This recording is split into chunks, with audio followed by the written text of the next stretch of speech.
തലച്ചോറിന്റെ ധർമ്മങ്ങളും പ്രവർത്തനങ്ങളും Thiruvananthapuram government medical കോളേജിലെ ന്യൂറോളജി വിഭാഗം assistant professor doctor Ramya Prakash സംസാരിക്കുന്നു.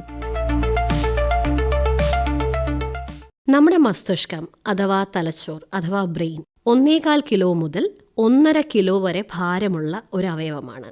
നമ്മൾ എന്താണ് ചിന്തിക്കുന്നത്, കാണുന്നത്, കേൾക്കുന്നത്, സന്തോഷിക്കുന്നത്, സ്നേഹിക്കുന്നത്, നമ്മുടെ ഹൃദയമിടിപ്പും ശ്വാസവും നിയന്ത്രിക്കുന്ന നമ്മളൊരു വ്യത്യസ്ത വ്യക്തിയാക്കുന്ന അവയവം നമ്മുടെ തലച്ചോറാണ്.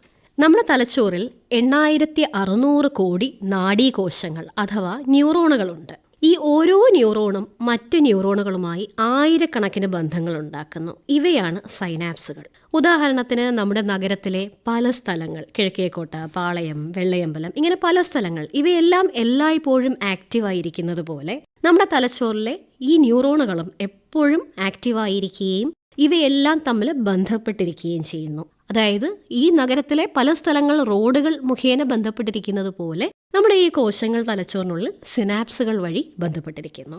മനുഷ്യന്റെ ബുദ്ധിയും കഴിവുകളും എല്ലാം ഇത്തരം സിനാപ്സുകളുടെ നിലവാരത്തെ ആശ്രയിച്ചിരിക്കും. ഇനി എന്താണ് നമ്മുടെ ഈ പ്രധാനപ്പെട്ട അവയവത്തിന്റെ വിവിധ ഭാഗങ്ങൾ? മറ്റ് ശരീരഭാഗങ്ങളെ വെച്ച് നോക്കുമ്പോൾ നമ്മുടെ തലച്ചോറിന് സ്പെയർ പാർട്സോ അല്ലെങ്കിൽ അവയവമാറ്റ ശസ്ത്രക്രിയയിലോട്ട് മാറ്റിവെക്കാനോ ഒന്നും കഴിയുന്നവയല്ല. അതാണ് നമ്മുടെ തലച്ചോറിനെ മറ്റ് അവയവങ്ങളിൽ നിന്നും വ്യത്യസ്തമാക്കുന്ന മറ്റൊരു കാര്യം. പ്രധാനപ്പെട്ട 4 ഭാഗങ്ങളാണ് തലച്ചോറിനുള്ളത്.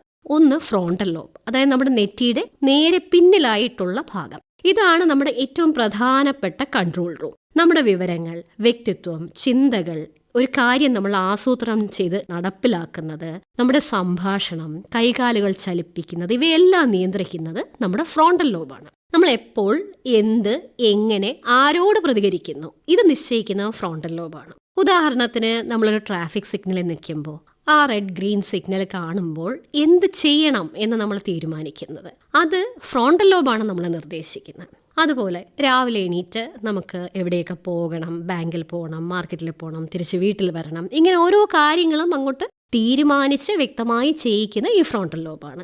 അതുപോലെ രണ്ടാമത്തെ പ്രധാനപ്പെട്ട ഒരു ഭാഗമാണ് പാരേറ്റൽ ലോബ്.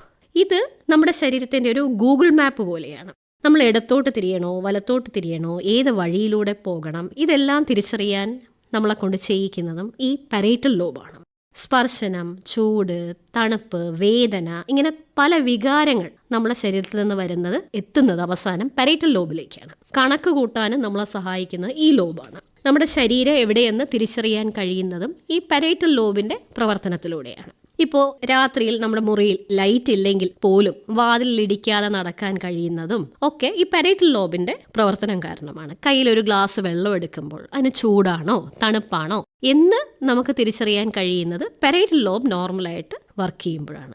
മൂന്നാമത്തെ പ്രധാനപ്പെട്ട ലോബാണ് ടെമ്പറൽ ലോബ്. അതായത് നമ്മുടെ ഓർമ്മകളുടെ ലോക്കറാണ് ടെമ്പറൽ ലോബ്. ഒരു കാര്യം ഒരാൾ നമ്മളോട് സംസാരിക്കുമ്പോൾ, അപ്പോൾ അമ്മ ഒരു കുഞ്ഞിനെ വിളിക്കുകയാണ്, അത് അമ്മയുടെ ശബ്ദമാണ്, അമ്മ വിളിക്കുകയാണ്. അതെന്താണ് അമ്മ പറയുന്നത്, ആ വാക്കുകളുടെ അർത്ഥം മനസ്സിലാക്കാൻ സഹായിക്കുന്ന ലോബാണ് ടെമ്പറൽ ലോബ്. അത് തിരിച്ചറിയാനും ഓർത്തെടുക്കാനും കഴിയുന്ന. അതുപോലെ ശബ്ദങ്ങൾ കേൾക്കുമ്പോൾ അതിലെ വികാരങ്ങൾ തിരിച്ചറിയാൻ, ഭയമുണ്ടാക്കുന്നതാണോ സന്തോഷമാണോ സ്നേഹമാണോ, ഇതെല്ലാം ഓർത്തെടുക്കാൻ ടെമ്പറൽ ലോബ് നമ്മളെ സഹായിക്കും. മറ്റൊന്ന്, ഒരുപക്ഷെ ഒരു ഫോൺ റിങ് ചെയ്യുമ്പോൾ അത് എൻ്റെ ഫോൺ ആണ് ആ റിങ് ചെയ്യുന്ന ആ റിങ് ടോൺ മനസ്സിലാക്കുന്നത്. പാട്ട് കേൾക്കുമ്പോൾ പഴയ ഓർമ്മകൾ വരുന്നതും ആ വികാരങ്ങളൊക്കെ വരുന്നതെല്ലാം ടെമ്പറൽ ലോബിന്റെ പ്രവർത്തനം കൊണ്ടാണ് നടക്കുന്നത്. അടുത്ത പ്രധാനപ്പെട്ട ഒരു ഭാഗമാണ് ഓക്സിപിറ്റൽ ലോബ്. അതായത് നമ്മുടെ കണ്ണുകൾ വെറും ഒരു ക്യാമറകൾ പോലെയാണ്. ഈ ക്യാമറയിലൂടെ നമ്മൾ കാണുന്നുണ്ടെങ്കിൽ പോലും അതെന്താണ് കാണുന്നത് എന്നുള്ളതിൻ്റെ അർത്ഥം നമുക്ക് മനസ്സിലാക്കി തരുന്നവയാണ് ഓക്സിപിറ്റൽ ലോബ്. നമ്മുടെ തലച്ചോറിന്റെ ഏറ്റവും പിൻഭാഗത്താണ് ഈ ഓക്സിപിറ്റൽ ലോബ് ഇരിക്കുന്നത്. കണ്ണുകൾ ശരിയായിട്ടും ഈ ഭാഗം തകരാറിലായാൽ നമ്മൾ എന്താണ് കാണുന്നത് എന്ന് നമുക്ക് മനസ്സിലാക്കാൻ കഴിയില്ല. കാണുന്നതൊക്കെ ചെറുതായും വലുതായും ആകൃതി മാറിയും ഒക്കെ കാണാം. ഇല്ലാത്ത സാധനങ്ങൾ അനങ്ങുന്നതായിട്ടും ഇല്ലാത്ത വസ്തുക്കൾ ഉള്ളതായിട്ടും ഇല്ലാത്ത ആൾക്കാരെയും ഒക്കെ കാണാൻ സാധ്യതയുണ്ട് ഈ ഓക്സിപിറ്റൽ ലോബിന് തകരാറുകൾ സംഭവിക്കുമ്പോൾ.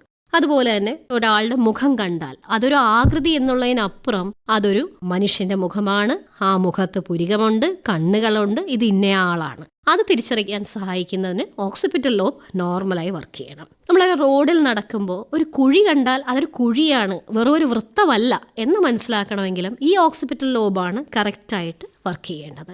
ട്രാഫിക് സിഗ്നലിൽ ലൈറ്റുകൾ കണ്ടാൽ 2 കളേഴ്സ് ആണെന്നുള്ളതിലുപരി ഒന്ന് ചുമപ്പാണ് മറ്റത് പച്ചയാണ് എന്ന് വേർതിരിച്ചറിയണമെങ്കിൽ ഈ ഓക്സിപിറ്റൽ ലോബ് അത് തിരിച്ചറിയണം. അതിനുശേഷം ഓക്സിപിറ്റൽ ലോബിൽ നിന്നും ഫ്രോണ്ടൽ ലോബിലേക്ക് നിർദ്ദേശങ്ങൾ പോകുമ്പോഴാണ് നമ്മൾ വാഹനം മുന്നോട്ട് പോകണോ വാഹനം നിർത്തണമോ ഇതൊക്കെ തീരുമാനിക്കുക. തലച്ചോറിന്റെ അത്യാവശ്യം വേണ്ട പ്രധാനപ്പെട്ട മറ്റു ഭാഗങ്ങൾ തലാമസ്, ബേസൽ ഗാംഗ്ലിയ, സെറിബെല്ലം തുടങ്ങിയവയാണ്.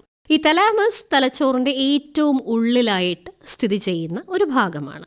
നമ്മുടെ ശരീരത്തിലെ ഒരു ട്രാഫിക് പോലീസ് എന്ന് തന്നെ നമുക്ക് തലാമസിനെ വിളിക്കാം. നമ്മുടെ ശരീരത്തിന്റെ വിവിധ ഭാഗങ്ങളിൽ നിന്നുള്ള എല്ലാ സെൻസേഷൻസും, വേദനയാവട്ടെ അല്ലെങ്കിൽ സ്പർശനമാവട്ടെ, ചൂട്, തണുപ്പ്, ഇവയെല്ലാം തലാമസിലോട്ടാണ് ആദ്യം ചെല്ലുക. അവിടെ റിലേ ചെയ്തതിന് ശേഷം അത് നമ്മുടെ തലച്ചോറിന്റെ മുകളിലെ പാരേറ്റൽ ലോബിലേക്ക് പോകുന്നു. അപ്പോൾ ഈ പലതരം സെൻസേഷൻസ്, പലതരം വികാരങ്ങൾ ഒരുമിച്ച് തലച്ചോറിലെ ഈ തലാമസിലേക്ക് എത്തിയാൽ അവിടെ ഒരു ജാം ഉണ്ടാകാതെ മാനേജ് ചെയ്യാൻ തലാമസിന് കഴിയും. ശബ്ദം, വെളിച്ചം, സ്പർശനം, വേദന ഇവയെല്ലാം ഒരുമിച്ച് ഹാൻഡിൽ ചെയ്യാനുള്ള കഴിവുള്ള ഭാഗമാണ് തലാമസ്. അടുത്ത് നമ്മുടെ ബ്രെയിൻ സ്റ്റെം. നമ്മുടെ ലൈഫ് സപ്പോർട്ട് നിലനിർത്തുന്ന ഏറ്റവും പ്രധാനപ്പെട്ട ഭാഗമാണ് ബ്രെയിൻ സ്റ്റെം. നമ്മളൊരു അവയവ കൈമാറ്റത്തിനെല്ലാം തന്നെ ഈ ബ്രെയിൻ ഡെത്ത് ഡിക്ലറേഷനാണ് നോക്കുന്നത്. നമ്മൾ ഓട്ടോമാറ്റിക്കായിട്ട് നമ്മുടെ ശ്വാസം, ഹൃദയമിടിപ്പ്, രക്തസമ്മർദ്ദം ഇവയൊക്കെ നിയന്ത്രിക്കുന്ന ഏറ്റവും പ്രധാനപ്പെട്ട ഒരു ഭാഗം നമ്മുടെ തലച്ചോറിന്റെ പിൻഭാഗത്തായിട്ടുള്ള ബ്രെയിൻ സ്റ്റെം ആണ്. നമ്മൾ ഉറങ്ങുമ്പോൾ പോലും നമ്മുടെ ബ്രെയിൻ വിശ്രമിക്കുന്നില്ല. ബ്രെയിൻ സ്റ്റെം അപ്പോഴും നമ്മുടെ ഹാർട്ടിന് സിഗ്നലുകൾ കൊടുക്കുകയും ഹൃദയം പ്രവർത്തിച്ചു കൊണ്ടിരിക്കുകയും ചെയ്യും. പിന്നീട് സെറിബെല്ലം, നമ്മുടെ ബാലൻസ്, കൃത്യതയോട് കൂടി കാര്യങ്ങൾ ചെയ്യാനുമെല്ലാം ആവശ്യമായിട്ടുള്ളവയാണ് സെറിബെല്ലം. നമ്മൾ നടക്കുമ്പോഴൊന്നും നമ്മുടെ ബാലൻസ് തെറ്റാതെ, കൈവിറയ്ക്കാതെ എഴുതാനും സ്പഷ്ടമായും മുറിയാതെയും സംസാരിക്കാനും ഒക്കെ ഈ സെറിബെല്ലം കൃത്യമായ രീതിയിൽ പ്രവർത്തിക്കണം. സ്ഥിരമായിട്ട് മദ്യപിക്കുന്ന ആൾക്കാരിങ്ങനെ ആടി നടക്കുന്നത് കാണാം. അത് ഈ സെറിബെല്ലം നേരെ പ്രവർത്തിക്കാത്തത് കൊണ്ടാണ്. ഒരിക്കൽ സൈക്കിൾ ഓടിക്കാൻ പഠിച്ചതിന് ശേഷം മറക്കില്ല. ഇതെല്ലാം ഈ സെറിബെല്ലവും ബേസൽ ഗാംഗ്ലിയ എല്ലാം നോർമലായിട്ട് വർക്ക് ചെയ്യുന്നവർക്കാണ്. ബേസൽ ഗാംഗ്ലിയ തകരാർ ഉണ്ടായാൽ കൃത്യമായ വേഗതയിൽ കാര്യങ്ങൾ ചെയ്യാൻ കഴിയാതെ വരും. അങ്ങനെ നമ്മുടെ തലച്ചോറ് ഇങ്ങനെ പലതരം വൈവിധ്യമായ ഭാഗങ്ങളുള്ള ഒരു യന്ത്രമാണ്. നേരത്തെ പറഞ്ഞതുപോലെ മറ്റ് അവയവങ്ങളെപ്പോലെ മാറ്റിവെക്കാനോ അല്ലെങ്കിൽ സ്പെയർ പാർട്സ് ഒന്നും ലഭ്യമല്ല. പക്ഷേ ന്യൂറോണൽ പ്ലാസ്റ്റിസിറ്റി എന്നൊരു അത്ഭുതകരമായ കഴിവ് നമ്മുടെ തലച്ചോറിനുണ്ട്. അതായത് ഒരു കൂട്ടം കോശങ്ങൾ പ്രവർത്തനരഹിതമായാലും അതിന് ചുറ്റുമുള്ള മറ്റ് കോശങ്ങൾ അതിന്റെ ജോലി ഏറ്റെടുത്ത് ചെയ്യും. പുതിയ കണക്ഷൻസ് ഉണ്ടാകും. ചെറിയ രീതിയിലാണെങ്കിൽ കൂടി മസ്തിഷ്കത്തിൽ പുതിയതായി കോശങ്ങൾ ഉണ്ടാകാമെന്നും കണ്ടെത്തിയിട്ടുണ്ട്. ഇതാണ് ന്യൂറോണൽ പ്ലാസ്റ്റിസിറ്റി. അതായത് പുതിയ ഭാഷകൾ പഠിക്കുന്നതും അല്ലെങ്കിൽ പുതിയ സ്കിൽസ് എന്തെങ്കിലുമൊക്കെ, സംഗീതം പഠിക്കുന്നത്, വ്യായാമം സ്ഥിരമായി ചെയ്യുന്നത്, സാമൂഹികമായിട്ടുള്ള ഇടപെടലുകൾ, കൃത്യമായ ഉറക്കം, ഇവയെല്ലാം ന്യൂറോണൽ പ്ലാസ്റ്റിസിറ്റി, ബ്രെയിൻ ഹെൽത്തിനെയും സഹായിക്കും.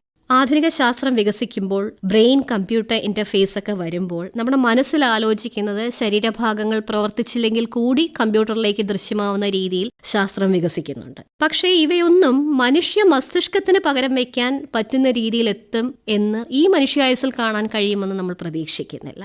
ഈ ന്യൂറോണൽ പ്ലാസ്റ്റിസിറ്റിയെ സഹായിക്കുന്ന, ബ്രെയിൻ ഹെൽത്തിന് ഉതകുന്ന രീതിയിലുള്ള ജീവിതശൈലി മാറ്റങ്ങൾ നമ്മൾ കൊണ്ടുവരേണ്ടതുണ്ട്. നമ്മൾ എല്ലാവർക്കും അത് നല്ലതായിരിക്കും. തലച്ചോറിനെ ആക്റ്റീവായിട്ട് വെക്കാൻ പുതിയ ഭാഷകൾ പഠിക്കുക, പുതിയ സ്കിൽസ് അക്വയർ ചെയ്യാൻ ശ്രമിക്കുക. അത് മ്യൂസിക് ആയിരിക്കാം, ഡാൻസ് ആയിരിക്കാം, വ്യായാമം ചെയ്യുക, വായന, കൂടുതൽ ആൾക്കാരുമായി ഇടപഴകുക, സാമൂഹികമായിട്ടുള്ള ഇടപെടലുകൾ, ആരോഗ്യകരമായിട്ടുള്ള ഒരു ജീവിതശൈലി, നല്ല രീതിയിലുള്ള ഹെൽത്തി ആയിട്ടുള്ള ഫുഡ്സ്, അതായത് പച്ചക്കറികളും ഇലക്കറികളും നട്ട്സും ബെറീസ് എല്ലാം കൂടുതലായി ഉൾപ്പെടുത്തിയിട്ടുള്ള ആഹാരം വേണം ബ്രെയിനിന് അനുയോജ്യമായിട്ടുള്ളത്.